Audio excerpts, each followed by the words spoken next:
nos droits, notre dignité. Dans cette vie, est-il nécessaire de prendre en compte la vie des autres?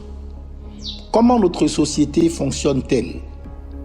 Autant de questions, chers frères et sœurs, qui doivent susciter notre curiosité, mais qui, malheureusement, restent sans réponse. La liberté est un droit naturel. Dame Nature elle-même en est l'exemple palpable. En effet, qui, parmi nous, peut se vanter de maîtriser l'expansion de la flore ou encore de contrôler la faune?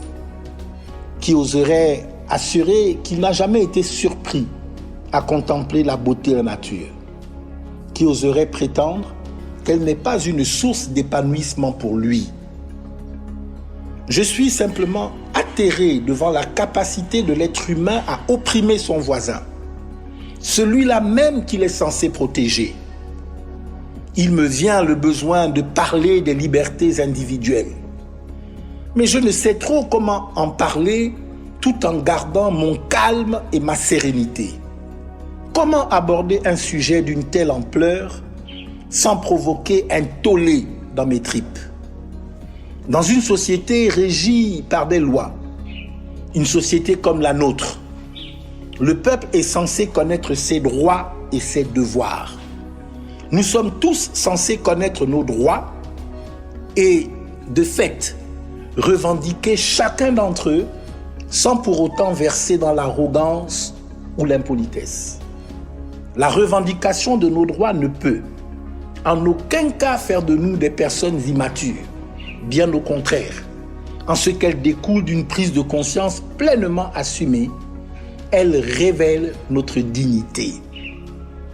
C'est parce que je connais mes droits que je suis là, devant vous pour partager mon sentiment.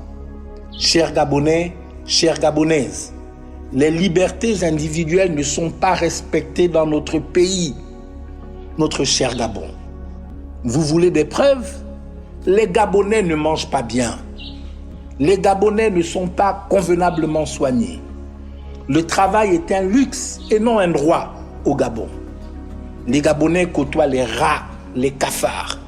Les Gabonais n'ont pas de distraction digne de ce nom en dehors des bars et des CNAM-GS. Les jeunes Gabonais sont privés d'une bonne instruction. Il suffit d'être en désaccord avec le système pour se retrouver en prison. Pire encore, les Gabonais n'ont plus le droit de se rassembler pour prier leur Dieu. Mais qui sont réellement les dirigeants de ce pays? Comment penser diriger un pays quand on foule aux pieds la parole divine? Comment gérer un peuple en le privant de cette parole qui allège ses souffrances et redonne de l'espoir à ceux qui l'ont perdu? Comment penser aider un pays où la misère se fait maître sans recours au soutien de Dieu?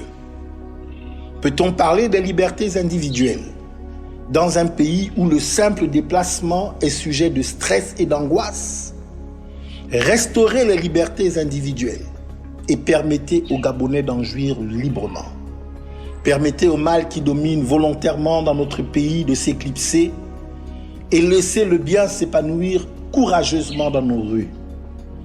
Je suis Mike Joktan, j'ai un autre regard sur le Gabon. Que Dieu bénisse le Gabon.